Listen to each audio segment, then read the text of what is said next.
Olá pessoal, aqui Newton Gomes da CPA, Informações Empresariais. Bom, vamos lá na nossa sequência dos vídeos a respeito da reforma tributária.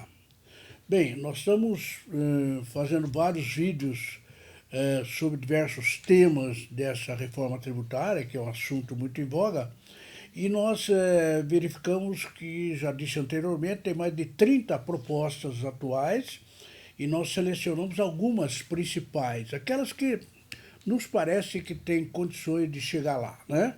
E selecionamos algumas principais propostas, algumas principais ideias, e neste vídeo nós vamos falar, já falamos anteriormente, mas vamos explanar mais ainda sobre uma ideia do governo federal que chama IVA federal, ou Imposto sobre o Valor Adicionado Federal, né?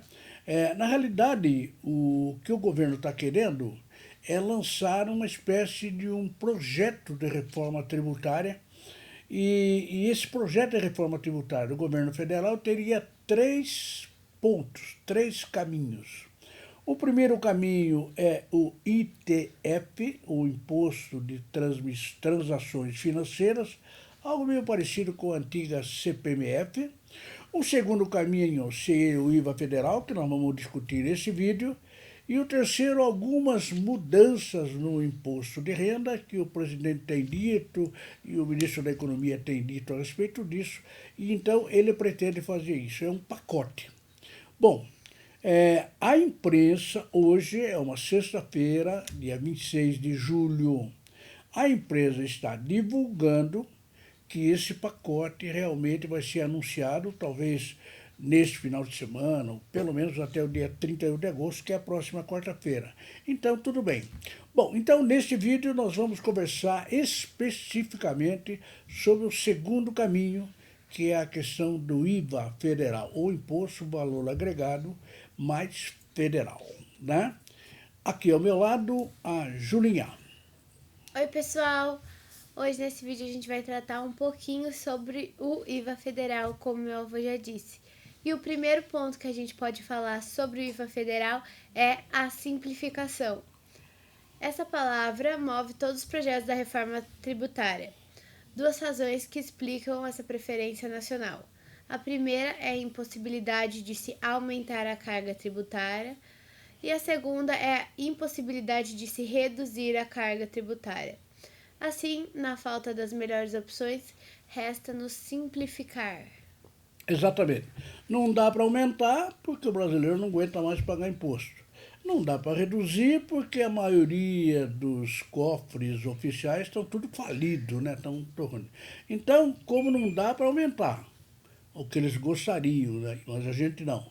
Como não dá para reduzir, que a gente gostaria, mas eles não querem, aí resta uma única opção: simplificar. O tributo no Brasil é muito complicado, demora demais, tem que preencher muita guia, muita declaração e tudo. Então a ideia é simplificar. Dentro dessa ideia da simplificação surge a ideia do IVA federal. Bom, então quais são as ideias que seriam interessantes para simplificar? Claro, sempre, desde que se fala em simplificação de tributária, a primeira coisa que surge, a primeira ideia é o tal imposto único. Todo mundo fala, que tal o imposto único? Que tal um único imposto, tal? É uma solução realmente radical e, sem dúvida nenhuma, ela resolveria esse problema da complicação, porque se é único, né? Então ele resolveria. O problema é que esse tal imposto único, primeiro, ele não existe em nenhum país do mundo. Segundo, não existe hoje. Ao longo da história dos tributos também nunca foi aplicado como um único tal, né? Então, o imposto único ele tem alguns efeitos colaterais indesejáveis. A gente já falou anteriormente no outro vídeo que é difícil aplicar, é muito difícil, tanto que não tem dado certo, né? Existe aqui no Brasil um especialista, né, que é o Marco Sintra, que aliás é o atual secretário da Receita Federal, que o sonho da vida dele é o tal imposto único. Ele já foi duas vezes eleito deputado federal por causa dessa tese, se bem que até hoje ele não conseguiu emplacar, né? Mas ele é um ardoroso defensor, só que, na realidade, não funciona, né? Muito bem, então, diante dessa impossibilidade do imposto único, a gente fica procurando outras soluções para resolver a questão tributária, né? Uma delas, por exemplo, é o tal IVA. É isso que a Julinha vai nos explicar aí. Por que é uma solução ideal? Bom, os maiores defensores dessa ideia alegam que o IVA, o Imposto sobre Valor Agregado, já é adotado em mais de 160 países ao redor do mundo, não tendo apresentado nenhum problema grave desde sua criação na década de 50. Mas o IVA tem um alcance limitado, pois tributa apenas o consumo, deixando de lado a propriedade, a renda, etc. Exatamente. Então, o problema do IVA, ele quer um tributo incidente sobre o consumo de bens ou direitos e serviços, né? Ele é, na realidade, um imposto limitado. Como está dito aí no texto, ele não inclui, por exemplo, tributação do imposto de renda, por isso que tem lá o imposto de renda, física, jurídica. Ele não inclui a tributação da propriedade. Na propriedade você tem o IPTU, você tem o IPVA e assim por diante, né? Então o IVA, ele é, digamos assim, como pensa alguém, uma boa solução, mas realmente é um imposto sobre o consumo e, portanto, ele é limitado, ele não resolve a questão tributária, que no caso do Brasil é muito mais extensa. Mas, de qualquer forma, é uma solução. Bom, dentro dessa história do IVA, que seria uma solução nacional, nós temos a ideia primeira e principal, que é o chamado IVA nacional, IVA que vale no país todo, né, Júlia? Isso aí. Bom, os dois principais projetos de reforma tributária que atualmente estão tramitando no Congresso Nacional, a PEC 45, que está na Câmara, e a PEC 110, que está no Senado, acolhem o IVA nacional, isso é, incluem todos os entes federativos, a União, os estados e os municípios. Basicamente, o IVA é a somatória dos seguintes tributos: federais, o IPI, COFINS e PIS, estaduais, ICMS, e municipal, ISS. Exatamente. Então, os adeptos do IVA nacional, eles, primeiro, é nacional, né? É uma alíquota única, é uma legislação uniforme, são regras todas padronizadas para o país todo e assim por diante, né? Então, é o IVA nacional. Ora, dentro dessa perspectiva, incluiria a União, os estados e o Distrito Federal e também todos os mais de 3.000 municípios, né? E como é um IVA nacional e como ele incide sobre o consumo, nós vamos pegar dentro desses entes tributários quais são os tributos que incidem sobre o consumo, né?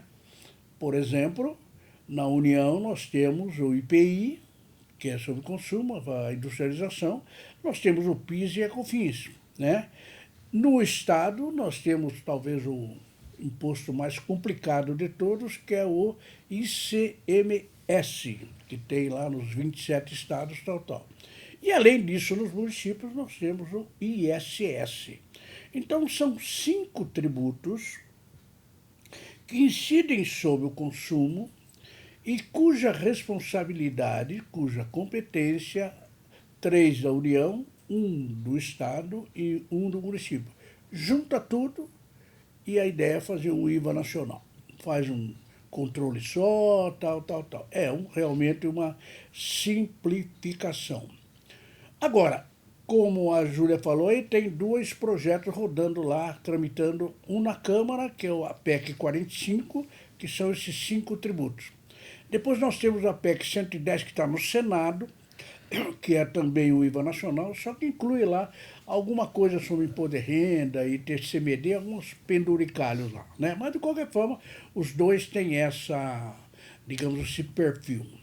Bom, recentemente surgiu um outro IVA, esse um pouco menor, que é o IVA estadual barra municipal, né, Júlia? Isso aí. Alguns estados preferem um IVA menor, pois entendem que o IVA nacional é difícil de aprovação no Congresso Nacional, pois fere a cláusula pétrea do Pacto Federativo, sobre o argumento de que os estados e municípios irão perder a sua capacidade de tributação. Ressalva importante é que os secretários da Fazenda pretendem convidar a União para participar desse projeto. Exatamente. Estão ocorrendo diversas reuniões, reunindo os secretários de Fazenda dos estados, né? E esses secretários de Fazenda, eles estão tentando lançar um projeto de reforma tributária com base no IVA, só que é o seguinte, atingindo apenas o ICMS, no caso dos estados, e o ISS, no caso dos municípios. Então seria um tal IVA estadual municipal que não incluiria os tributos federais. Essa é a ideia dos secretários de Fazenda dos estados e também os representantes dos municípios. Aliás, todos eles nas reuniões que têm feito, o projeto não está pronto ainda, mas a ideia está lançada. Todos eles têm dito que se isso realmente der certo, eles vão acabar convidando a União para fazer parte do projeto deles. É claro que se der certo o IVA parcial, digamos, é o menor, que é o estadual municipal, se der certo, e eles convidaram a União, e a União aceitar, se juntar tudo, dá o IVA nacional, né? Só que eles entendem que do jeito que está, para passar no Congresso Nacional é muito problema, muito problemático, exatamente pela interferência que terão os estados, 27 estados e os 3.600 municípios. Então, a ideia deles primeiro fazer um IVA estadual municipal, ICMS e ISS, e depois, no futuro, se correr tudo bem, tentar atrair a União para trazer o seu IPI, PIS e COFINS para lá, né, para fazer também o IVA nacional numa segunda hipótese. Muito bem, mas de tudo isso, com toda essa, digamos, essa paisagem, né, com essa situação que está atual, surgiu a ideia, e agora ela veio lá de trás, mas ela foi encampada recentemente pelo atual governo, né, que é o Jair Bolsonaro, e quem está comandando aí o processo é o seu ministro da Economia, o Paulo Guedes.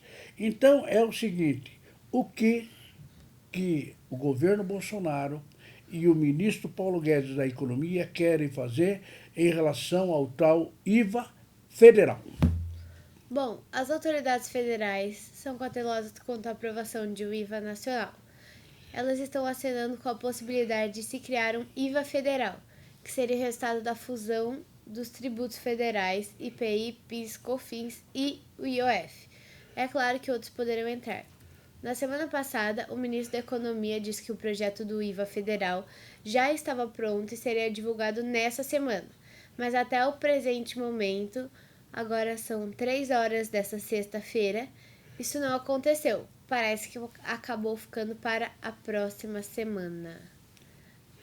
E aí tem a ressalva importante, né? Assim como os estados e municípios pretendem fazer um IVA estadual municipal, e se der certo tentar atrair a União ela pretende fazer o IVA federal, que só inclui os tributos federais, e se der tudo certo, depois tentar atrair os estados e municípios. Quer dizer, a gente percebe que talvez no fundo a intenção, tanto de um quanto do outro, é fazer o IVA nacional, que inclua todo mundo.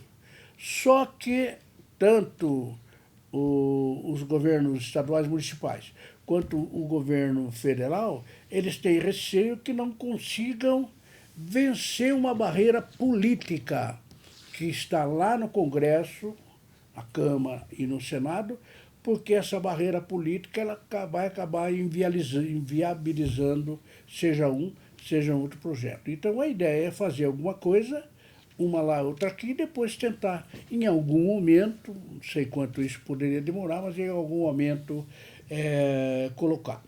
Bom, eu queria lembrar o seguinte, que a imprensa está divulgando hoje, lembrando, hoje é dia 26 de julho, é uma sexta-feira, A imprensa está divulgando que neste final de semana, e no mais tardar no início da semana que vem, o ministro da Economia, Paulo Guedes, a equipe dele, né, vai apresentar o projeto completo do IVA federal, incluindo também aquele imposto sobre transações financeiras e incluindo também as alterações na área do imposto de renda física ou jurídica, né? Então, vamos ficar atentos para ver o que vai acontecer, né? Inclusive, a revista Veja, que é uma das mais importantes do Brasil, nessa semana, a capa da revista é exatamente o ministro Paulo Guedes e para falar do seu plano, tudo que ele pretende fazer aí nesse finalzinho do mês de julho. Então, a gente está atento, acompanhando, e com certeza, se realmente foi divulgado esse plano Guedes, Plano Geral Guedes, que inclui uma série de atividades, mas inclusive a questão da tributação, etc., né? Tão logo isso seja divulgado, a gente volta aqui para conversar sobre os detalhes de cada um desses 3 pilares. O ITF, que é transações financeiras, o IVA federal, que falamos agora, e, finalmente, as mudanças no imposto de renda. Espero que isso realmente aconteça e espero vocês na próxima semana. Não é mesmo, Juliana? Isso aí. Bom, pessoal, antes de terminar esse vídeo, gostaria de lembrar para vocês, o site da CPA é netcpa.com.br. Você encontra a gente nas outras redes sociais pelo @netcpa. Não esquece de se inscrever no nosso canal, ativar as notificações e até a próxima. Tchau!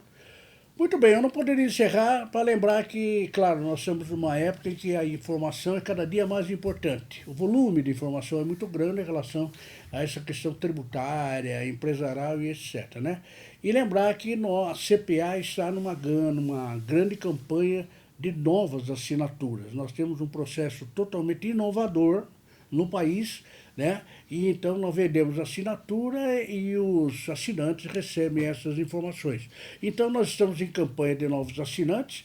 Se você tiver algum interesse, entre em contato com o nosso departamento comercial, fala com a Karina e ela certamente vai encontrar um plano excelente para você não perder nenhum detalhe da reforma tributária e da previdenciária também, logo no mês de agosto, das 2 reformas e além de outros assuntos que nós temos no nosso site. Qualquer problema, entre no nosso site e, se tiver interesse, fale com o nosso departamento comercial. Muito obrigado.